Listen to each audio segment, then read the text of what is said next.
their meet cute was really not so meet cute. And obviously that's the theme of this video, me forgetting names. I don't just like smut, like I want to feel the chemistry because that's what makes the smut better. Stopped reading Christmas romances after that one because I was like, wait a minute. I love Asia Monique. She has a piece of my heart. Hey chapter bestie, what's up and welcome back to another video. For those who don't know, my name is Angie. I'm primarily a romance and suspense reader, but every now and then we tap into lit fic, contemporary fiction, and historical fiction.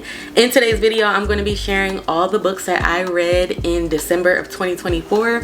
We read 10 books, 3,293 pages.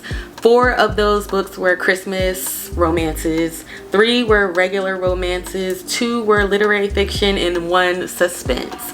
And it was an amazing read. Some books surprised me, some didn't surprise me, Asia Monique, and others were just very mid. So stick around and let's talk about all we read.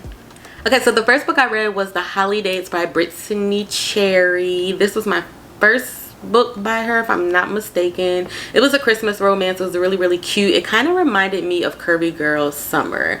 So it was about Kai, and I think the female main character's name was Holly. Duh, The Holly Dates. I do this all the time with names. Like the name will be clear as day and then I'll mess it up or not remember it. But Holly and Kai, Holly is kind of trying to find a date or you know, a suitor for Christmas to take to Christmas with her, because you know how families are. They want to be all in your tea, all in your business, and they want you to be happy, really, but they kind of can be overbearing with it. And so Holly, she's trying to find a suitor, so she ends up going to running into a restaurant owner, Kai, and how their meet cute was really not so meet cute, and they say that in the book too, which was really cute.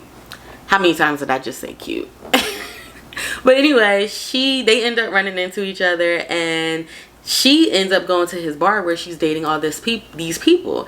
And so Kai is like grumpy. It's a grumpy sunshine. And Kai is like, well, let me help you find a suitor.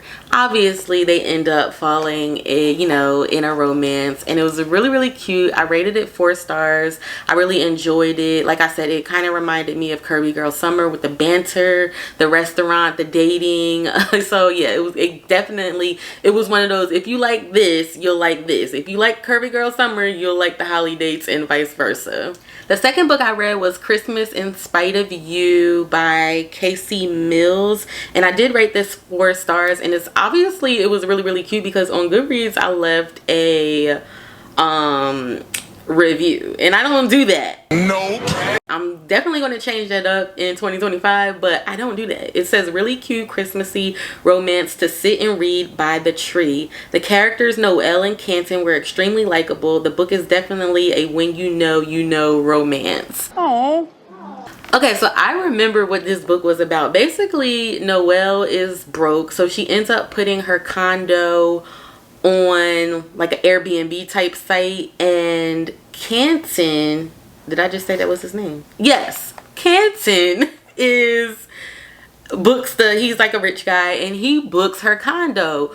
Only her plans backfire because she ends up getting sick, and she forgets to take the condo, or a mishap happens with her taking the condo off the Airbnb site. Canton shows up like in the house. She walks out like, what the heck are you doing at my home? He's like, I had this home for a week. So they end up kind of coexisting. It's forced proximity. It's kind of grumpy sunshine in the sense that Canton did not like Christmas.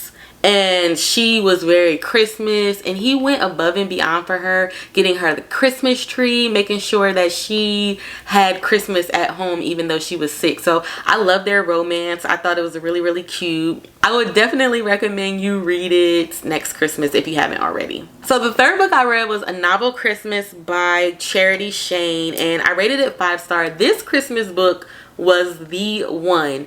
It gave spice, it gave good vibes, it gave romance. And it wasn't like very deep or anything, but it just gave you all the feels. So basically what happens is an author, I forget her name, obviously that's the theme of this video, me forgetting names.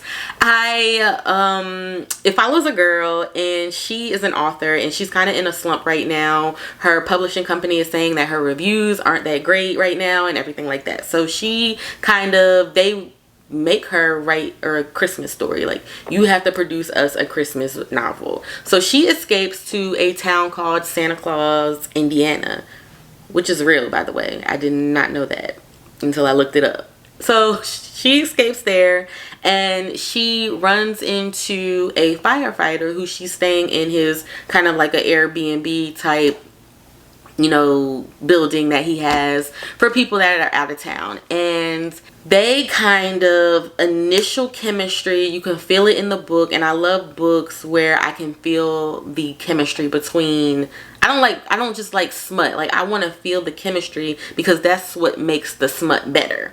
And they really just, I love them. I love the two characters. I forget their names, but I promise you I love them. It was a really good Christmas book. The next book I read was A Love Like the Sun by Reese Nielsen, and I rated this 5 stars because it is a friends to lovers book. It follows Lanaya and Isaac, and Lanaya is kind of struggling in her business right now, and her best friend Isaac, he's like a big social media model influencer. He has a great following. So to help her out, she's one of those strong individuals that is not going to ask for help. She's going to try to do it on her own, and she's not going to use her bestie to elevate her. But Isaac is like, listen, we're besties, like, this is what I do. And so he basically tells the world that that's his girl, and she kind of gets all of these customers in to help her business grow. Well, while they're fake dating, obviously they had feelings for each other, and it kind of unfolds from there. I definitely, first of all, the cover of this book was extremely beautiful, by the way. I read a physical copy of it, which I'm glad I got. It was so beautiful. It gave spring, even though I read it in the wintertime. It was just a great book, and I enjoyed it. I enjoyed it. Now here's where it gets tricky, because I was on a roll with the Christmas romances. That's all I had planned to read during the month of December. But then I read Second Chance Christmas by Jaquel J, and I rated it 3 stars. It was basically about, again, don't remember the names, but it's about a girl and a guy. It follows a female main character and a male main character, and something happens in their childhood that kind of separates them. Like, something really tragic, it's something that's really unfortunate, and so they go their separate ways. Well, I don't want to say a tragedy, but something brings her back to her hometown that she swore up and down she would never go back to, only to find that her ex is still there, and he's not supposed to be there. He's supposed to be doing these things, but he has things going on in his life too. And now that I think about it, maybe 3.5, kind of, I don't know. But let me get back to the story. So they kind of hook up and rekindle the romance. One thing that I didn't like about the book is they never really, it was kind of, I definitely think a conversation needed to be had. Some stuff you can't just up and forget. Like, you need to talk about it. You need to discuss it and get the feelings off your chest. And I didn't feel like there was a real conversation about what transpired. It was just like, oh, I've seen you after 15 years, however many years, and I miss you. And I don't know. And then it felt like kind of rushed towards the end, and that's the only thing that I did not like. Well, the second thing that I did not like, it just felt rushed. And so I stopped reading Christmas romances after that one, because I was like, wait a minute, this did not give me the vibes that I was feeling, the cozy Christmas by the tree fireplace, or your fake YouTube background with the fireplace in the background. No, it didn't give me that. So I stopped reading Christmas romances. The next book I read, of course, Asia Monique has entered the chat. My girl did not disappoint with And Then There Was Passion, which follows Calix and June. And the way that Calix, 5 stars by the way, let's talk about that for a moment. So much depth in this story.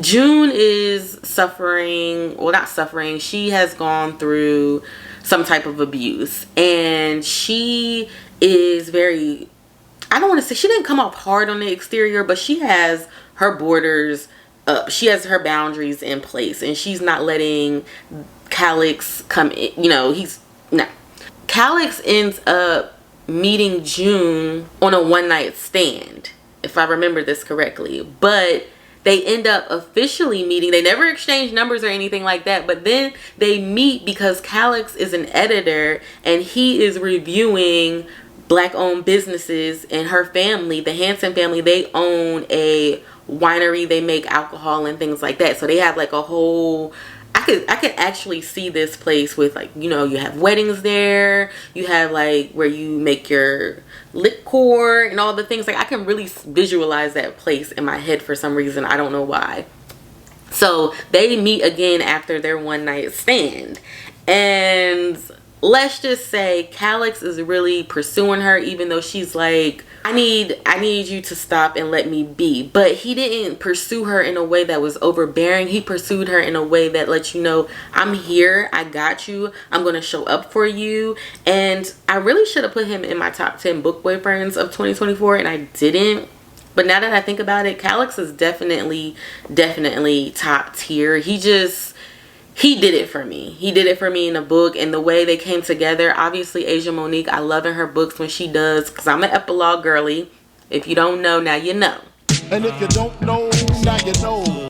I love when she does 5 years later, 10 years later, 13. Like, I love that because I get full closure. I don't have to think about what it is that they're doing. And I just love that. I love Asia Monique. She has a piece of my heart. It's right here. Right here.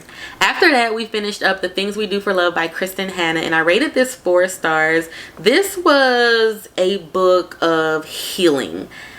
One of those feel-good books that it has some triggers in it. So if you struggle with infertility, if you struggle with adoption, if you struggle with, I would say, child neglect, that's the word, not abuse, neglect, you will kind of have a hard time with this book. It follows Angie and I forget the Jessica.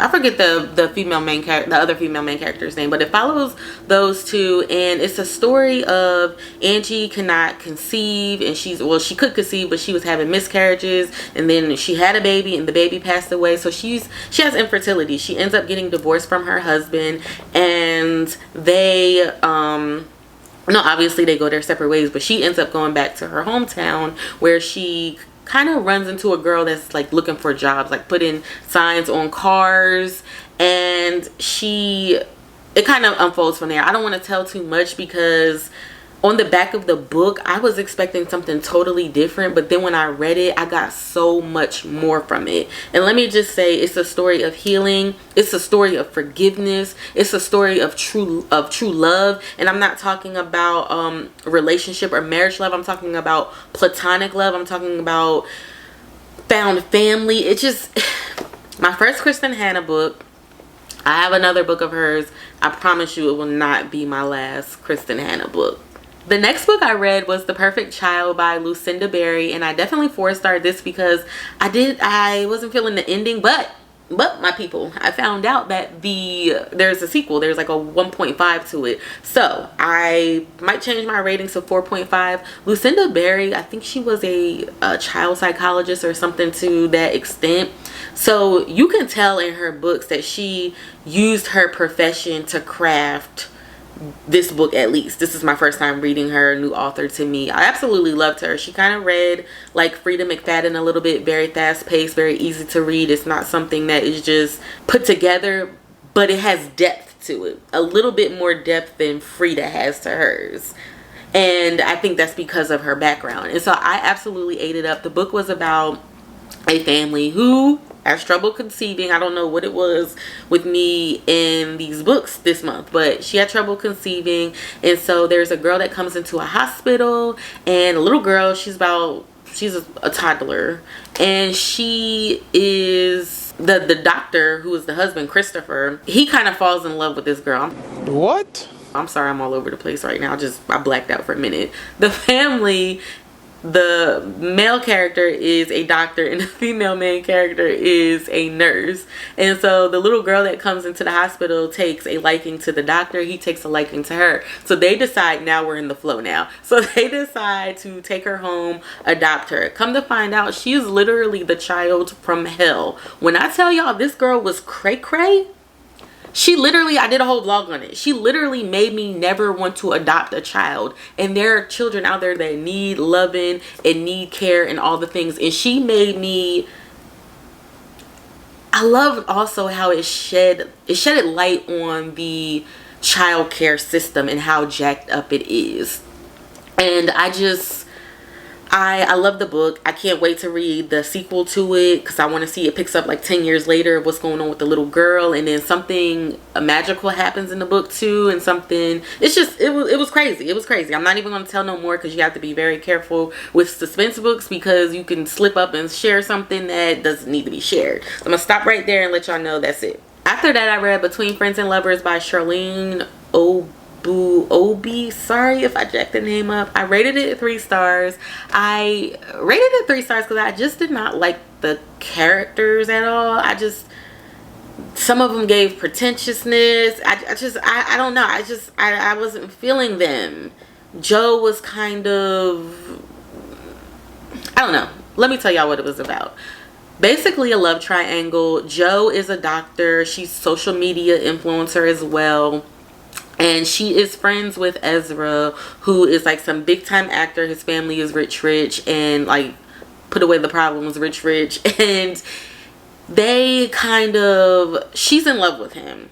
And he's not showing that he's in love with her romantically. So she ends up meeting Malcolm, who is loving her down, who's caring for her, who is, when she went through a depressive episode, Malcolm showed up for her. And Malcolm was probably the only likable character, and even he was kind of clingy in a way because he was dealing with a breakup that kind of left him scarred. I don't know. Listen, y'all, I don't know. I don't know how to really feel about this book. It definitely has some deeper things to it, like depression and anxiety, suicide and all the things, but it just didn't do it for me with the characters. I'm definitely going to read On Rotation by her because I heard it gives off like a Grays feel, and I saw it in the back of the book, so I'm definitely going to be reading that. I'm not giving, like I said in another video, I'm not going to give up on the author just because I couldn't connect with those characters in that book. And the last book that I read was Eleanor Oliphant is Completely Fine by Gail Honeyman, which follows Eleanor. And this is one of those books I would want to read again for the first time. You know, like you see those reels or shorts or TikToks, and it's like, I would give my limb to, I wouldn't do that now, but I would, you know, want to read this again for the first time. Because Eleanor, in the beginning, she's so misunderstood. But towards the end, you're like, wow, I understand her. I understand why she thinks the way that she thinks, why she acts the way that she acts. The first 200 pages were not great for me. The last 150, I ate them up. It follows Eleanor, and she is, I don't even know how to describe it. So I'm going to just read the cover so you guys can get it that way. Because I feel like if I try to explain this book, I will tell something, and I don't want to do that. So I'm just going to read this right here so you can see what it says. No one's ever told Eleanor that life should be better than fine. Meet Eleanor Oliphant. She struggles with appropriate social skills and tends to say exactly what she's thinking. Nothing is missing in her carefully timetabled life of avoiding social interactions, where weekends are punctuated by frozen pizza, vodka, and phone chats with Mummy. But everything changes when Eleanor meets Raymond, the bumbling and deeply unhygienic IT guy from her office. When she and Raymond together save Sammy, an elderly gentleman who has fallen on the sidewalk, the three become the kinds of friends who rescue one another from the lives of isolation they have each been living. And it is Raymond's big heart that will ultimately help Eleanor find the way to repair her own profoundly damaged one. Soon to be a major motion picture produced. Oh, it's coming to film? Oh, shoot. I got sidetracked, y'all. I'm sorry, I didn't know that. Soon to be major motion picture produced by Reese Witherspoon, Eleanor Oliphant is Completely Fine is the smart, warm, and uplifting story of an out-of-the-ordinary heroine whose deadpan weirdness and unconscious wit make for an irresistible journey as she realizes the only way to survive is to open your heart. And let me tell you, this book is so much more than this blurb. So much more than this blurb. I I'm still tripping that it's coming to film. I'm excited about that. But yeah, this book is so much more. Definitely rated it 4 stars. We had a really great, a good reading month, and I'm excited for January, and just, you know, I'm just excited for January. That's all. I'm excited to grow the channel. I'm excited to do new things. I'm excited to just start posting my reviews on Goodreads, like real reviews. And yeah, so I hope you guys stick around, join the fam, join the conversation. What books have you read on this list that I just read? What was your favorite? Give me some recs if a book, you know, just help a girl out. I love to read, and yeah, that's all I have for you. I'm out of words right now because I'm still stuck on the Eleanor Oliphant coming to film. So yeah, I'm out of here. I'll talk to you guys soon.